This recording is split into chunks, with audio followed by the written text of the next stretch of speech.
Gaurkoan Oiaso Museoa dugu gure eszenatokia eta horretarako aitzaki berezia dugu. Izan ere 2026 garren urte honetan, 20 urte betetzen dira Irungo Museo hau inauguratu zenetik. Beraz, aitzaki horrekin bertara gerturatu gara, pixka bat iraganean arakatzeko eta jakiteko nola izan zen museo honen sorrera, nolako bilakaera izan duen 20 urte hauetan, eta baita ere nola begiratzen dion etorkizunari. Beraz, erreportaje honekin hasteko, Mertxe Urteaga dugu gurekin, bera museoaren sorreran inplikatuetako bat izan zen, baita museoaren lehen zuzendaria ere. Beraz, lehenik eta behin, hasierara joko dugu Mertxe, eta horretarako zu elkarrizketatzeko aukera izango dugu. Beraz, lehenik eta behin konta iguzu pixka bat. Nolakoa izan zen Oiaso Museo hau sortzeko testuinguru edo hasiera hori? Hasiera nora izan zen kontatzeko, abiapuntutzat hartuko dut Santiago kaleko drenatzeko obra galanta bat egitearena. Eta kasualidadez emakume batek deitu zuen, esanez, bera bizi zen aldean, obra hori egin ondoren, zuen zabalera murriztu egingo zela, eta ondarearen aldetik posible izango genuke zeuzer egitea. Bueno, nik gogoratzen dut oso ondo, deia, ze aurretik Londreseko museoarekin, han ikasi genuen nola egiten dira ebaluaketa arkeologikoak, batez ere arkeologia profesionala bultzatzea tokatu zitzaidalako, eta lehendabiziko gauza da izatea eremu bat mugatuta eta babestuta. Eta hori egin genuenean, justo Santiago kalea, eremu horren inguruan informazio galanta bildu genuen, eta susmoa genuen hor Erromatar Garaiko aztarnak posible zirela topatzea. Horrela. Orduan, deia jaso ondoren, egin genuenea izan zen, udaletxean azaldu, eta horrela, inosente, esatea, obra horren inguruan lan arkeologiko bat egin behar zela, aukera handiak zeuden Erromatar Garaiko aztarna topatzeko. Pentsa zazuen, 92an, hori esan da, jasotako harrera izan zen, bueno, dena den, Foru Aldundiaren laguntzarekin, azkenean lortu genuen, sondaketa batzuk egitea, eta justo. Eta saldu zen, guk pentsatutakoa. Eta ez hori bakarrik, ze aztarna nolakoa ziren ikusita, planteatu genuen, agian Erromatar Garaiko portu bat posible zela izatea. Eta orduan, udaletxean gelditu ziren enxok, Foru Aldundiaren laguntza izan genuen, kostu bat izan zuen hori dena, obra atzeratu egin zen, eman ziguten 2 hilabete lan arkeologiko hori egiteko egin genuen, eta Erromatar Garaiko portua azaldu zen.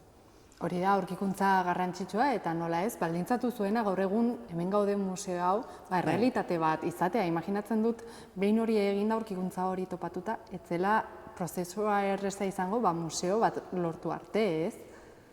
Bueno, prozesua, pentsasazu hori izan zen, 1983an bukatu genuen indusketa arkeologikoa, eta 2006an ireki zuen ateak museo honek.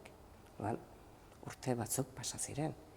Adibidez, 1985an egin zen erakusketa bat, Amaia aretoan, eta erakusketa horretan erakutsi ziren portu horren indusketan azaldutako bilduma arkeologikoak. Eta, klaro, jendea txundituta gelditu zen. 25.000 zeramika zati, 25.000, baino haziak, larruzko zabatak, denetatik azaldu zen. Eta orduan, agintariek ikusita bilduma horiek hurrengoa izan zen eskatzea, eta zergatik ez duzue proposamen bat hau dena museo bat izateko. Eta 1986an arkeolanek jaso zuen eskaera hori udalaren aldetik, eta hor jarri ginen lanean. Hori da, gero horri guztiari forma emateko unea iritsi zen, ez? Azkenean museoa sortu, museoaren proiektua eratzeko eta dena antolatzeko momentua iritsi zen, ez? Gaur egun dugun hau ikusi ahal izateko. Lehendabiziko gauza izan zen, nun, aukeratzea zein zen leku egokiena. Orduan udalak baldintza bat jarri zuen, eta izan zen, udal ondasun barruan zeuden eraikinak aztertzeko. Baron de Oña, adibidez, edo Dikuro, edo orain horri iparralde etorbidean bota den etxetxo hori.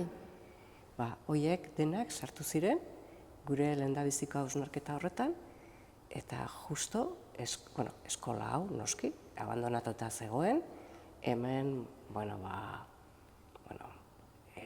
etxe bizitza ez zuten jendea bizi zen, hemen droga salmenta egiten zen, prostituzioa ere bai, baina kasualidadez atzeko orubean egin ziren zundaketa batzuk eta termetako aztarnak azaldu ziren. Garbi izan zen aukeraketa hori. Goazen eskola publiko eraikina aukeratzea. Eta gero beste zailtasunetako bat izango zen, imaginatzen dut, lotura hori egitea batez ere orduko Irungo jendearekin, ez? Azaltzea, Irunek bazuela iragan erromatar bat, eta identifikatuak sentitzea, ez? Iragan horrekin, hori ere hasieran zaila izan bartzen. Hori izan da, tokatu zait, justo orain lan bat bukatzea, eta izan da Iberiar penintsulako erromatar garaiko portu guztien azterketa bat egitea. Aztertu ditut aztarna guztiak. Eta orain arte, hobeto arkeologikoki ezagutzen den portu bakarra Oiaso da. Pentsazazue. Eta aztertu dut dena. Garai hartan, portu bat aurkitu ondoren bi aukera zeuden. Aurkikuntza hori besopean hartu eta kongresuz kongresu ibiltzea show baten edo karrusel baten gainean, ez? Baina guk erabaki genuen Irungo gizartearen aurrean lan egitea.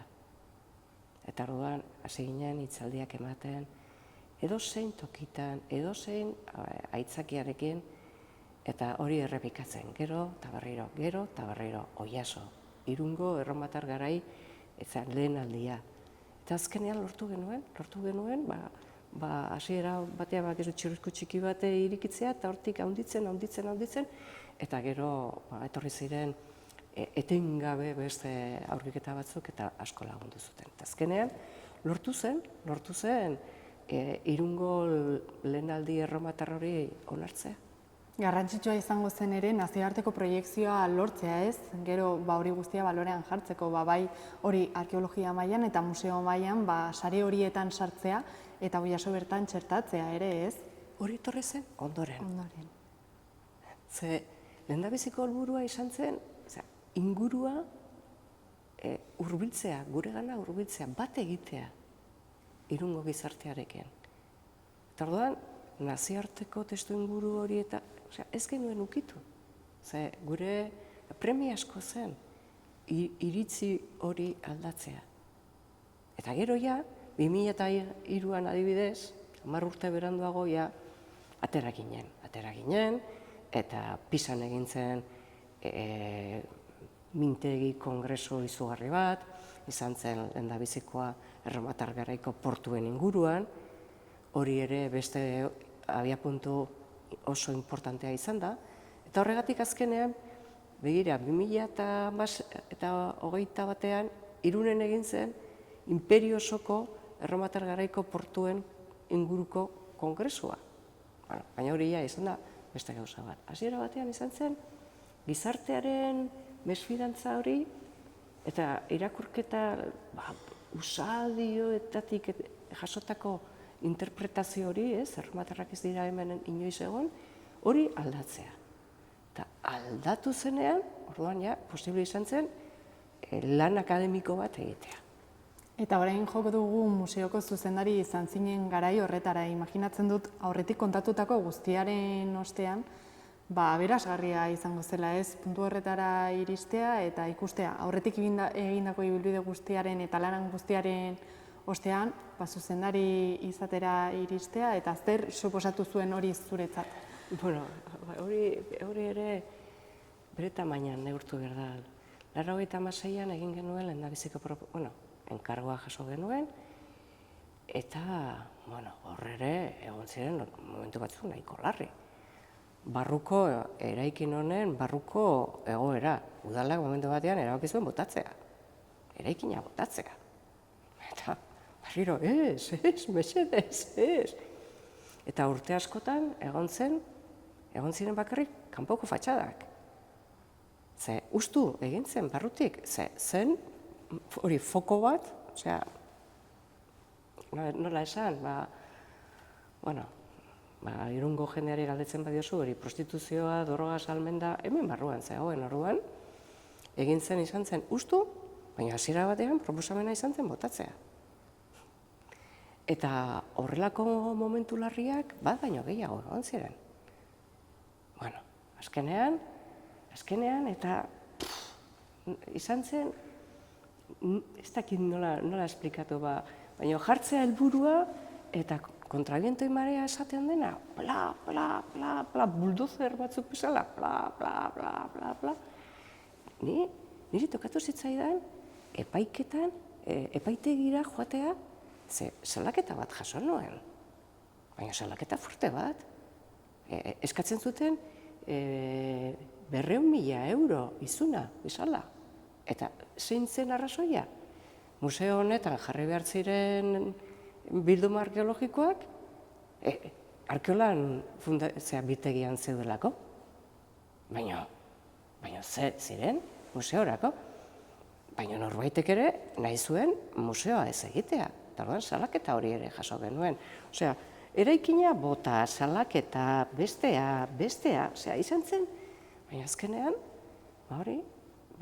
nik gogoratzen du lehendabiziko proposamenarekin joan ginela, alderdi politiko guztien egoitzetara asaltzera. Eta jaso genuenean denen oniritzia hori ere izan zen mundiala. Osea, denok batera egin zuten honen alde. Hori da, musea errealitate bat izan arte. Bai. Orduan, eraso horiek egon ziren, noski, normala da, la inercia al cambio, ez? Aldaketa izugarri bat etorriko zen honekin, eta hori aldatzearena, batzuek ez duten oso ondo ikusten.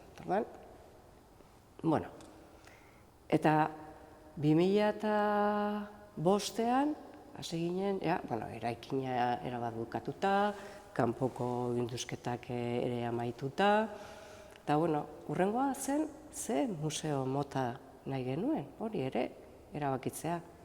Eta hasieratik esan genuen, gu nahi duguna da, ate irikiak duen museo bat egitea. Eta nahi duguna da, hortik gizartea sartzea. Ez dugu, bitrinetan gauzak eukitzea eta dena, itzalean eta isilpean, ez, alderantziz, goazen irikitzea. Hori ere, orain dela 20 urte, bai, batzuek ikusten zuten, baina beste asko ez. Eta hori izan zen. Eta gero, museoa, 20 urte pasa dira, eta, oso ondo, gaztea, bere gaztetasun eta bere itxura mantentzen du.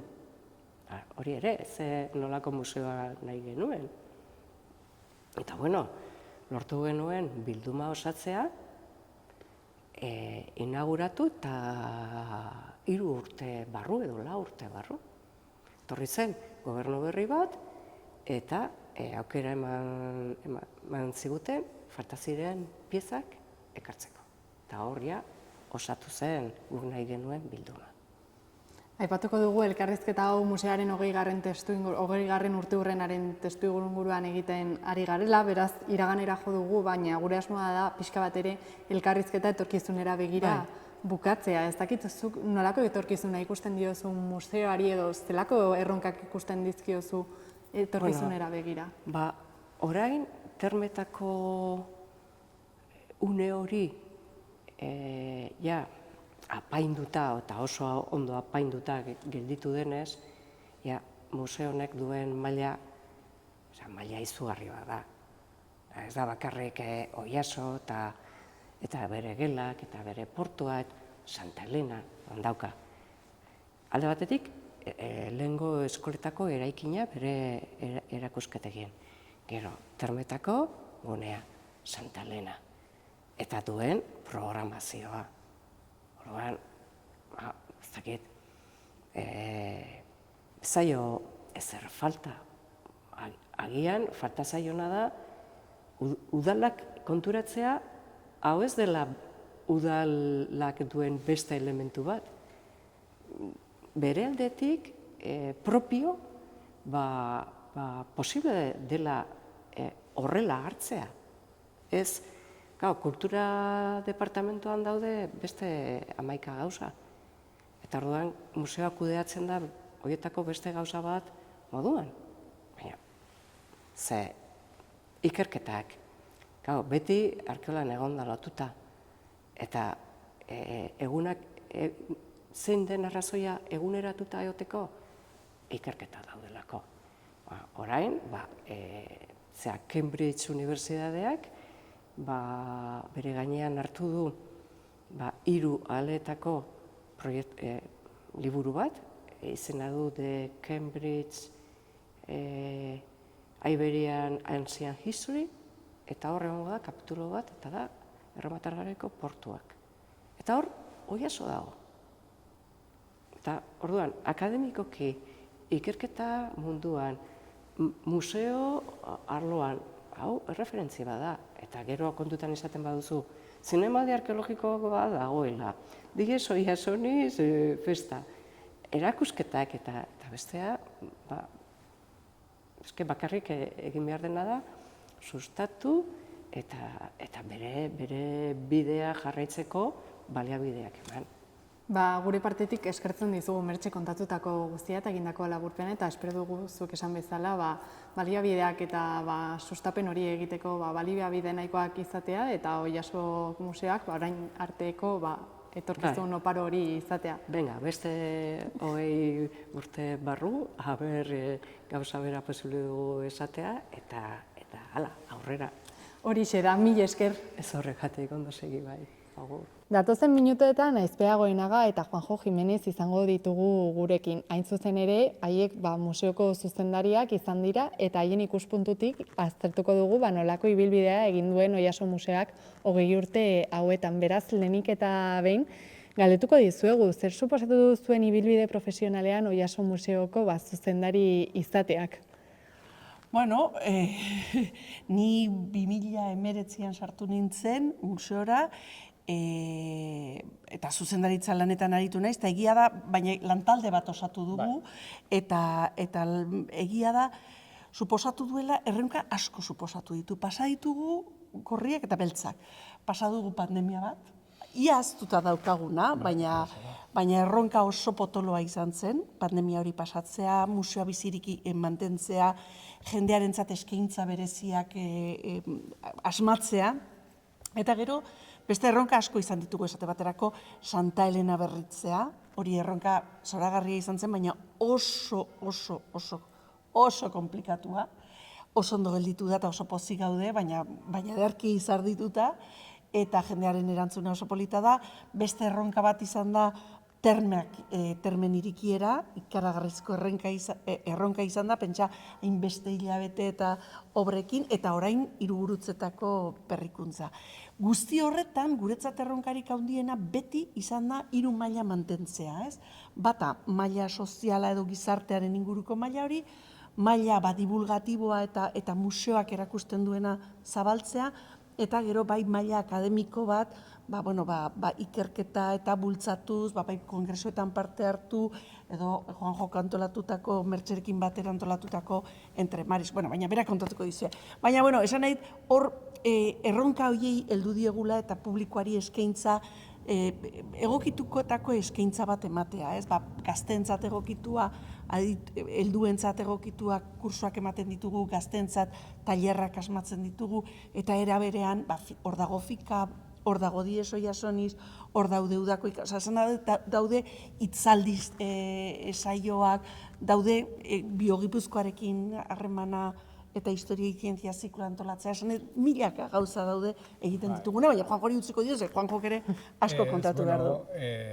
Nik museoan lan egiten dut, hasieratik, ireki zenetik, orduan, 2019tik zuzendaritza lanetan lagundu izana, garrantzitsua izan da azkenean niretzat, ikusi dut museoa hazten sortu zenetik gaur egun arte, Mertxultak azaldu dizuez ze zaila izan zen egitasmo hau gauzatzeak. Eta benetan arro sentitzen naiz, nolabait nire lanaren bitartez laguntzea Irungo historia hobeto ezagutzen, baita Euskal Herriko historiaren zati bat ez ezaguna zen, edo gaizki ezagututa zegoena, zabaltzen laguntzea, ez? Azkeneko urte hauetan, egitasmo oso polit batean, hasieratik gizarteari oso lotuta jaio zena, eta izpeetanik testigantza hartu eta jarraitu dugu Mertxe urteak bere momentuan irekitako eta klan noski lankideak irekitako bidetik. Eta beti izan da horrela oso museo irekia, aktibitate askokin, eta benetan orain jasotzen ari ditugun bisitariak eta gainera ere egoera berezi batean gaude, museoa handitu egin da, termen aztanategiarekin eta laster irikiko dira Hirigurutzetako interpretazio gune berria eta baina azpimarratu behar dugu museoaren garrantzitsuena dela berak museotik antolatzen dugun programazio kulturala eta ondariari lotutakoa. Ze hor jendeak, gainera jendea erakartzeko modu bada, beti gure helburua izan da ateak irekitzea, museoaren ateak irekitzea, eta gaur ere talde bat etorri da, ez? Esan nahi, beti gaude jendearen, Irungo jendearen eta inguruko jendearen zerbitzura, ez? Hori museo bizi bat da. Halaxe da guk Irungo elkarteekin eta hainbat taldeekin lan egiten dugu eta irekita gaude lankidetza bultzatzera, eta zalantzen gero ekipamendu publikoa gara eta irekita egon behar gara, baina gero ere proposatu jarduerak, hitzaldiak, erakusketak, ikastaroak, beti etengabe dinamizatzen aritu, ze bisitariak bestela, museora etortzen. Guk egunero naiz eta ateak ireki fisikoki gero ere ateak irekitzen esaten dugunean da, ateak irekita mantendu. Harremanak jorratzea inguruko hiritarrekin eta karteekin. Ikusi dugu 20 urte hauetan eraldaketa bat egon dela eta garai berrietara eta baliabide eta teknologia berrietara ere egokitu zaretela, beraz hor bilakaera bat egondatzetik, ez? Bai, baina horrekin ere neurrian, esan nahi dut, teknologia berriak oso ondo daude eta horretan ere lan egin dugu, baina museoak ondarea denez, ez dugu marrazki bizidun bat, ez dugu sortu behar horren inguruan. Jendeak ere utzi behar diogu jendeari disfrutatzen ondarearen aberastasunarekin. Eta nolakoa zen, laguntzen du irudikatzen nolakoa izan ziteken termak esate baterako edo beste, baina ondareak du balioa. Eta ez dugu lehen etxi behar teknologia berriek eskaintzen dutena, berez ondareak duen aberastasunari, ez? Eta hori oso argi dugu, ez? Ematen diogu, hiritarrek museoan partekatzen dituzten esperientzetara. Azkenean, garrantzitsuena da, hemen jendea biltzea, gazteak, aurrak, ikasleak, familiak, pertsona adinduak, era askotako taldeak eta hemen kulturari lotuta, ondareari lotuta, historiari lotuta, arkeologiari lotuta, digitalizazioa eta teknika berriak azkenean laguntzen dute, aizpeak esan duen bezala, agian ondarea hobeto ulertzen eta baina bakarrik eurek ez dute zentzurik. Izan behar dira, pieza arkeologikoei lotuta, beste era askotako materialei eta hizkuntzei lotuta. Eta horrek mantenduz, ez da, lehenko gunean ere, jende batek esaten zu, ez dakit, alako museotara joan ginean, eta dena zea zen, ez, teknologia bat esaten duzu hori, ez da. Egia da, askotan balorea galtzen duela ondareak, eta hor, ez, neurri handi batean, nik uste dut oso orekatuta dagoela museoan. Eta urteurrenak beti, zifra bereziak dira, are bereziagoak borobilak direnean, aurtengoa 20. urteurrena da museoarena. Zer esan nahi du horrek zuentzat edo nola bizi duzu momentu berezi hau? Guk ospatu genituen museoaren 20 urteak. Gero ospatu genuen fikaben 25. urteurrena joan den urtean. Esan nahi, ospakizunez ospakizun gabiltza. Egia da, zenbaki borobil hauek laguntzen dutela konturatzeko ze garrantzitsuak den urteak betetzea eta ze ondo betetzen ari den museoa. Esan nahi, museoa bizirik dago, jendea etortzen da, jendea inguruko sortu dugu alako sare bat, sortu da museoaren inguruan, bai Legio 5. edo antzerki tailerretatik sortutako antzerki amateur taldea Patxi Perezek zuzendutakoa, edo beste hainbat ekimen honen museoaren inguruan sortu dira. Horrek museoa bizirik dagoela erakusten digu, eta, bide honetikoa zela, ez da, Juanjo, 20 urte... Museoa sendo dago, 20 urte bete ditu, eta askoz gehiago beteko ditu. Beste batzukin ere, noski, azken 20 urte betetzea, pentsatzen duzu, zenbat denbora pasa den, baina, indarrean dagoela egitasmoa, garrantzitsua dela gure funtzioa, eta batez ere museoak eskaintzen duena gizarteari, eta hortan jarraituko dugu.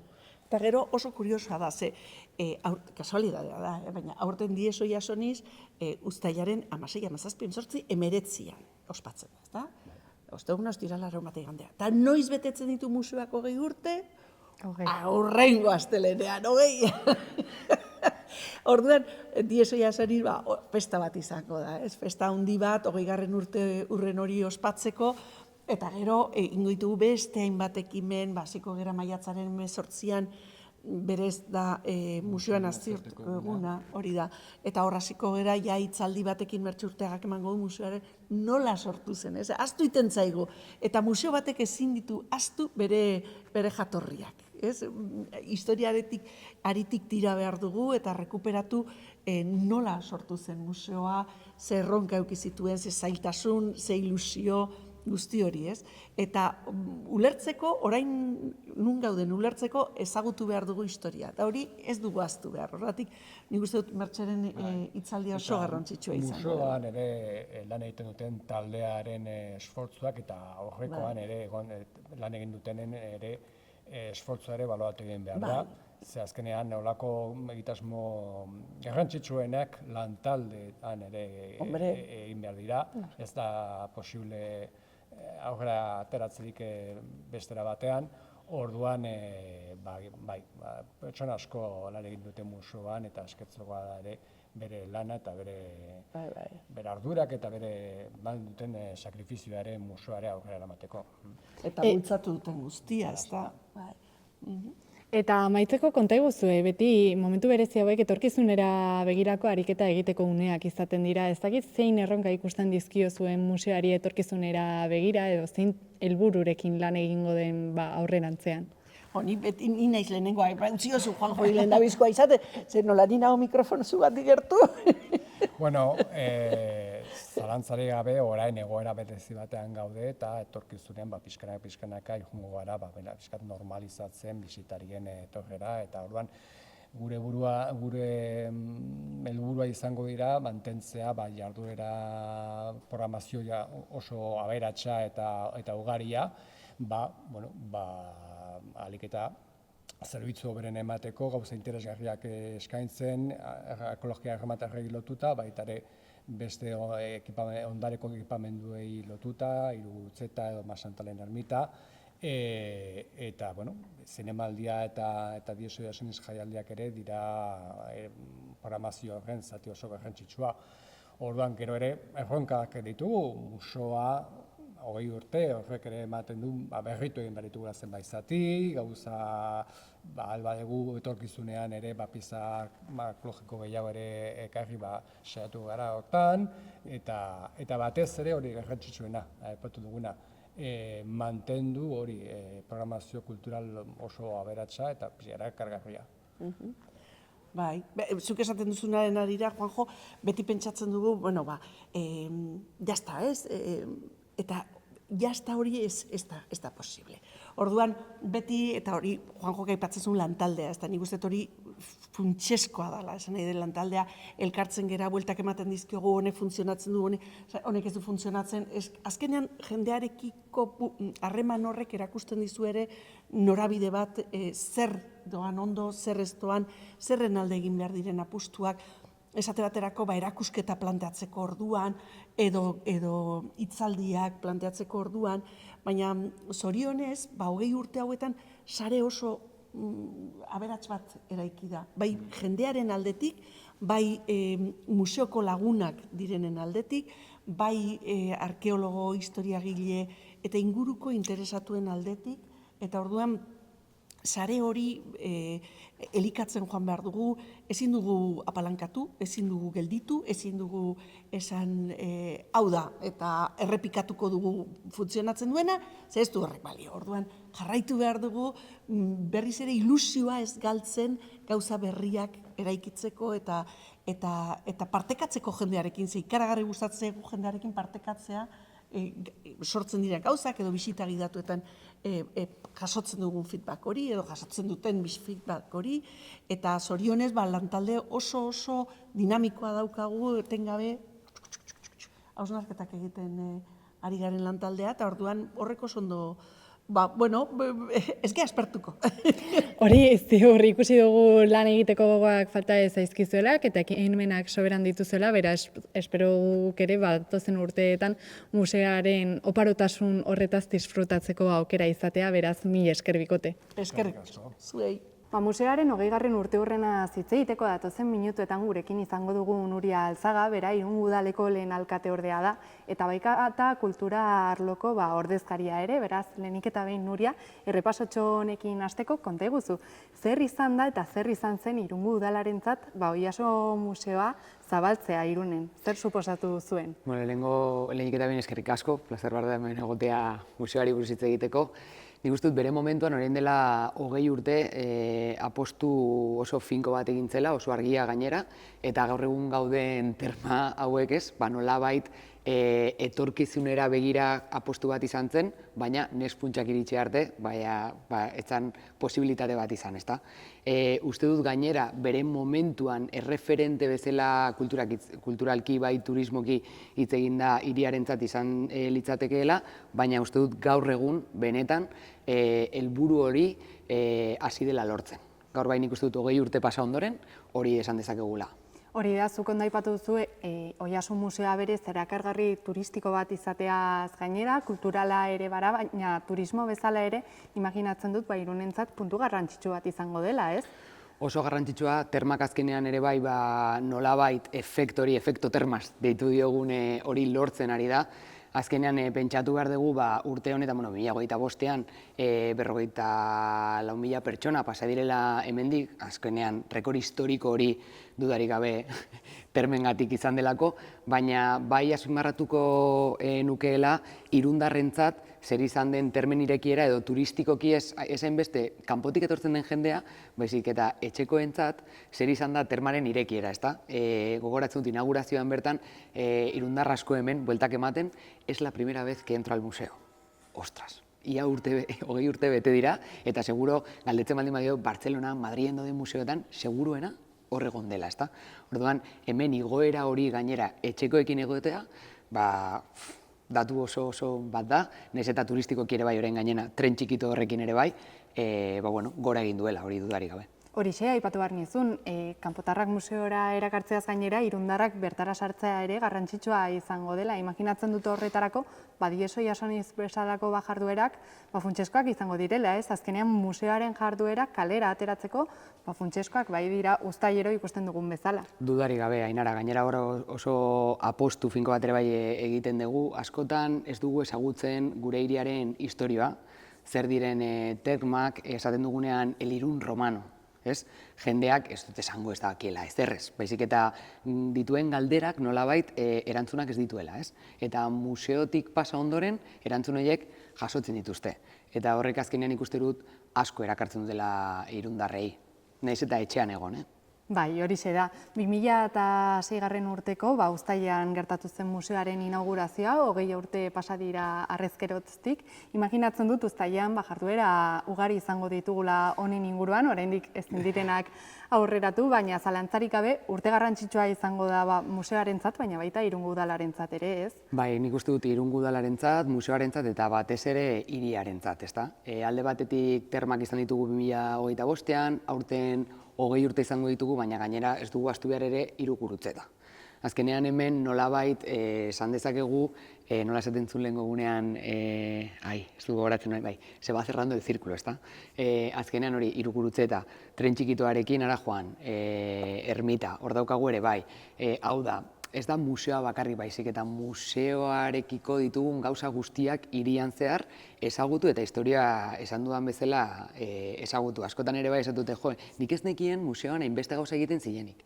Egiten ziren, beste gauza bat da ez ezagun hori, ez ezagutza hori barkatu beto esan da, izatea, baina hor ere guk lan asko daukagu aurretik. Lan handia daukagu Irungo Udalaren izenean, transmititzen, transmisio hori ondo egiteko, informazioa ondo bidaltzeko, eta dudarik gabe bai horren ezin du kontatu, baina uztailean zehar ez bakarrik baizik eta 2026ko urtean, abenduan arte gelditzen den denbora horretan, museoaren 20 urte horiek nabarituko dira hirian. Eta azkenik, Nuria, elkarrizketarekin amaitzeko, konta iguzu, zer espero dezakegu etorkizunaz, Oiartzun museoaz loturik. Ikusi dugu 20 urteetan bilakaera garrantzitsua izan dela, eta pixkanaka museoaren atal eta gauza desberdinak deskubritzeko aukera izan dugula, beraz, zer espero dezakegu hemendik aurrera? Nik uste dut, batez ere, espero ditugula, normalean espero ez ditugun gauzak. Datuak ikusita eta analizia ondo egina, erakusketa finkoan, 21.000 pertsona pasa dira. Erakusketa hori hasieratik dago museo honetan. Zuk galdetzen baldin badidazu nik esate dizut, espero dut, termengatik datu hauek lortzea. Irugurutzetako inaugurazio egin ondoren, jendeak Irugurutzeta ezagutzea. Baina agian ez nuke esango erakusketa finkoak rekorra egitea 20 urtez pasa ondoren. Orduan nik uste du sorpresa asko hartuko ditugula oraindik museoarekin, gauza asko ditugula gainera egiteko, eta esaten dudan bezala ere, analisi hori beti ondo egina, posa handia daukagula, baina batez ere lanketa ere bai sakona gelditzen zaigula, eta batez ere hiritarrekin esan dudan moduan. Bikain, pendiente geldituko gara ea urte honek zer ekarriko digun, baina beti Oiartzun museotik gertu beraz, mila esker. Eskerrik asko zuei.